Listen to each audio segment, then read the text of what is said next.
निवडणुका आल्या की राजकीय पक्षांमध्ये एकमेकांना अडचणीत आणण्याचा कार्यक्रम अगदी वेगाने रंगतोय. सध्या स्थानिकच्या निवडणुकांच्या तोंडावर अर्थातच महाराष्ट्रामध्ये सुद्धा ती स्थिती आहे आणि त्यातच आता ठाकरेंची शिवसेना भाजप विरोधात कंबर कसली आहे.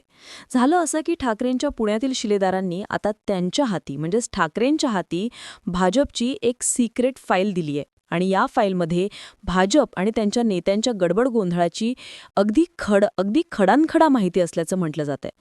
वसंत मोरेंनी ठाकरेंच्या हाती ही कोणती सिक्रेट फाईल दिली, यात नेमकं काय सिक्रेट आहे आणि यातून काही मोठं बाहेर येणार आहे का, सगळं पाहूयात आजच्या या व्हिडिओच्या माध्यमातून. लगेच सुरुवात करूया. सुरुवातीला एक महत्त्वाची आठवण, तुम्ही जर अजूनही आमचं चॅनल सबस्क्राईब केलं नसेल तर ते जरूर करा. शिवसेना उद्धव बाळासाहेब ठाकरे पक्षाकडून त्यांच्या रणनीतीची फाईल आता पुण्यातील पदाधिकाऱ्यांनी त्यांच्या उद्धव ठाकरे यांना सुपूर्द केली आहे. 2 दिवसांपूर्वी ठाकरेंच्या शिवसेनेमध्ये महायुतीतील काही स्थानिक नेत्यांचा पक्षप्रवेश झाला आणि त्यासोबतच मुंबईमध्ये आगामी निवडणुकांच्या दृष्टीनं काय करायचं या संदर्भातली बैठकसुद्धा संपन्न झाली. आता या बैठकीनंतर पुण्यातील शिवसेनेचे नेते वसंत मोरे आणि शहर प्रमुख गजानन थरकुडे आणि संजय मोरेंनी ठाकरेंच्या हाती ही भाजप संदर्भातली सिक्रेट फाईल सुपूर्द केली आहे. पण ठाकरेंकडे देण्यात आलेल्या या सिक्रेट फाईलमध्ये नेमकं काय आहे, तर असं सांगितलं जातंय की ठाकरेंच्या सेनेच्या नेत्यांकडून गेल्या 5 वर्षांमध्ये भाजपकडून करण्यात आलेल्या विकास कामांचा आणि त्यामध्ये झालेल्या कथित भ्रष्टाचाराचा पाढा वाचण्यात आलाय.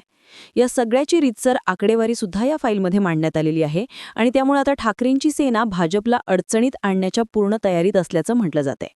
या फाईलमध्ये भाजपच्या कथित भ्रष्टाचारासह केलेल्या गलथान कारभाराची अनेक प्रकरणं मांडण्यात आल्याचं सांगण्यात येतंय आणि या सर्व प्रकरणांचा भांडाफोड हा उद्धव ठाकरेंच्या उपस्थितीमध्ये पुण्यामध्ये करण्याचं नियोजन सुद्धा ठाकरेंच्या शिवसेनेकडून करण्यात आलंय. इतकंच नव्हे, यासाठी उद्धव ठाकरे हे स्वतः पुणे दौऱ्यावर येणार असल्याचं पाहायला मिळतंय. त्यामुळे भाजपला अडचणीत आणण्यासाठी वसंत मोरेंनी दिलेली ही फाईल आणि त्यासाठी आता त्यावर त्याचा फायनल जो काही एक भांडाफोड आहे तो करण्यासाठी उद्धव ठाकरे यांचा पुणे दौरा, असं साधारणतः हे चित्र दिसतंय. वसंत मोरे सांगतात की भाजपने मागील निवडणुकीत कोणकोणती आश्वासनं आपल्या वचननाम्यामध्ये दिली होती आणि किती आश्वासनं पूर्ण करण्यात आली याबाबतची आकडेवारी या फाईलच्या माध्यमातून ठाकरेंच्यापर्यंत पोहोचवण्यात आली. भाजपने मागील 5 वर्षांमध्ये पुणेकरांची कशा पद्धतीने फसवणूक केली याबाबतचा संपूर्ण लेखाजोगा या फाईलमध्ये असल्याचं वसंत मोरेंकडून आता सांगण्यात येते. दरम्यान वसंत मोरे नेमकं कोणत्या ठराविक कथित घोटाळ्यांविषयी किंवा कोणत्या ठराविक कथित भ्रष्टाचाराविषयी बोलतायत हे अद्यापही समोर आलेलं नाहीये. पण उद्धव ठाकरेंच्या पुणे दौऱ्यामध्ये त्याबद्दलची स्पष्टता होईल असं आता समजतंय. मनपा निवडणुका बघा फार आता जवळ आल्यात आणि या जितक्या प्रतिष्ठेच्या तितक्याच तुळशीच्याही बनल्यात. त्या अनुषंगानं ठाकरेंची सेना आता ॲक्शन मोडमध्ये आलेली दिसून येते आणि या सिक्रेट फाईल्समधून नेमक्या कोणत्या सिक्रेट्स बाहेर येत आहेत आणि नेमकं खरंच भाजप यामुळे अडचणीत सापडतं का, हे सगळं येणारा काळच ठरवणार आहे. दरम्यान आजपासून राज्याचे विधिमंडळ हिवाळी अधिवेशन नागपूरमध्ये सुरू होत आहे आणि यामध्ये सुद्धा सत्ताधारी आणि विरोधकांमध्ये खडाजंगी पाहायला मिळण्याची शक्यता आहे.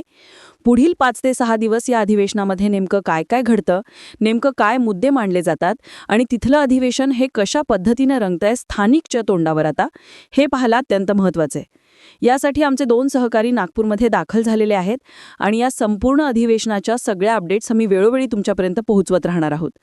तुम्हाला काय वाटतं आणि आजपासून सुरू होणाऱ्या विधिमंडळ हिवाळी अधिवेशनाकडून तुमच्या काय अपेक्षा आहेत, आम्हाला कॉमेंट बॉक्समध्ये नक्की सांगा. व्हिडिओ महत्त्वाचा वाटला तर लाईक करायला विसरू नका. धन्यवाद.